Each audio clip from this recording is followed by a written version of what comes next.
In this video, I'm going to be discussing some issues that have to do with condos that are 3 stories or higher in the state of Florida. If you happen to own one or you're thinking about buying one, I'm going to lay out what this new law represents. Florida passed a new law. Let's review what happened. On June the 24th, 2021, a condominium collapsed in South Florida. I'm sure you read about it. It was called Champagne Towers South, located in the Miami area down in South Florida. Consequently, 98 people lost their lives. Therefore, Florida has passed some new laws that may impact you severely if you're thinking about buying a high rise or if you currently own a high rise. I'm going to lay out what the law is and what you may be dealing with at the very end of this video. So stick around to the end. At the very end, I'm going to give you some advice, some suggestions, give you my thoughts on what this actually may mean and what you should do.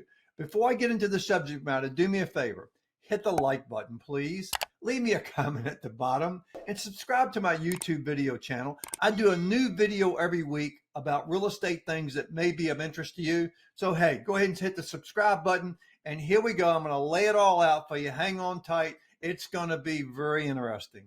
Okay, let's get to the kind of the basis of what's going to be happening here.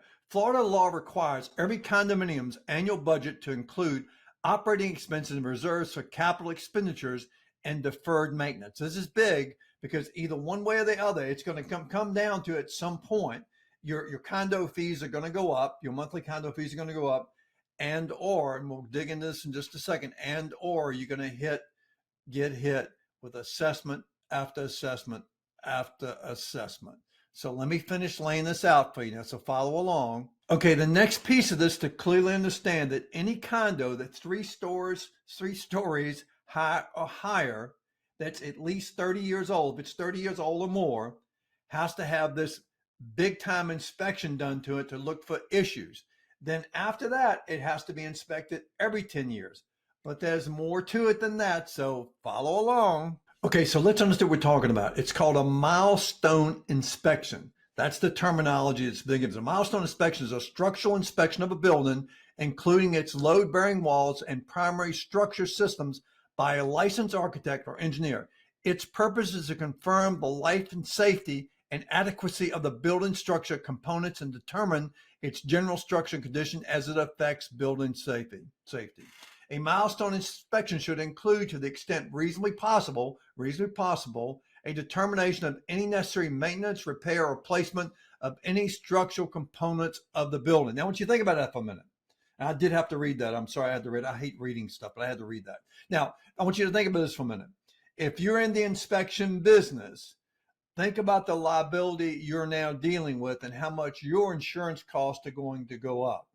You can't afford to leave anything out. Now, again, you know what that's going to mean for you as a potential buyer of that type of condo or someone who owns that condo. There's going to be a continuous sort of price increases as we move into this, but that's not all of it. So let me lay the rest of it out for you. So depending on what they find in phase 1, you may have to do phase 2. A phase 2 milestone inspection must be performed if substantial structure deterioration is identified during phase 1. The inspection may be as extensive or as limited as necessary to fully assess areas of structural distress in order to confirm that the building is structurally sound and safe for its intended use, and to recommend a program for fully assessing and repairing distressed and damaged portion of the building. The phase 2 inspection may involve destructive testing at the inspector's direction, though preference must be given to locations that are the least disruptive and most easily repairable. Now, yes, I had to read that too. I have no idea what that last sentence really means, but here's what I know that this means. Here's what I know it means. You're probably going to get a lot of phase 2 inspections because, again, everybody's worried about legal liability. So the odds are when you go to phase 2, what are we going to have to do? Spend more money. So again, if you're thinking about buying one or you own one right now, this is what you may be facing. Now, there's a little bit more to it, so hang on. So what happens next? The architectural firm or engineering firm is going to have to provide a copy, no doubt, to the condominium association, to their board and all the people. Then they have to make sure, the condo association, that all the members are notified, and there has to be this report displayed in some conspicuous place in that condo area.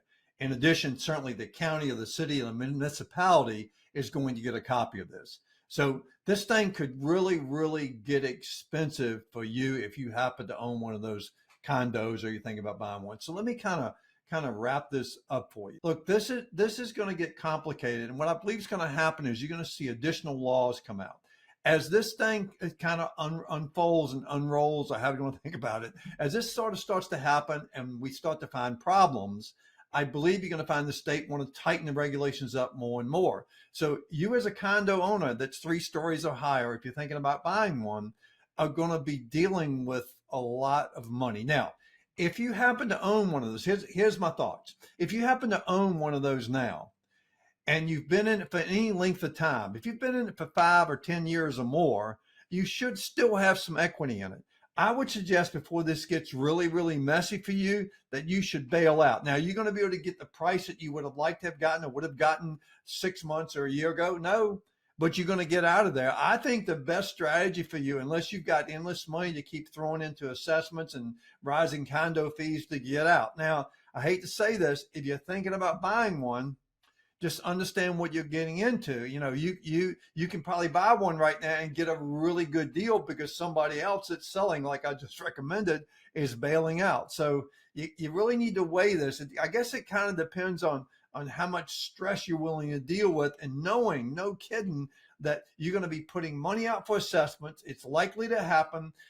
Your association is going to have to raise the fees. They're going to have to increase their assessments to cover all these things that are going to be going on. It's a tough gig if you happen to own one right now. Look, my name is Tommy Gibbs. Do me a favor again, hit the like button, leave a comment. Look, if you have something negative, say, go ahead and say it. I'm okay with that, and we'll talk about it. I'll do another video to maybe talk about what you have concerns about, yeah? And by the way, hit the subscribe channel. Don't forget that. And here's another video right here that I think you'll really enjoy. It's about the pros and cons of living in the villages in Central Florida. Hey, thanks for watching the video and have a great day.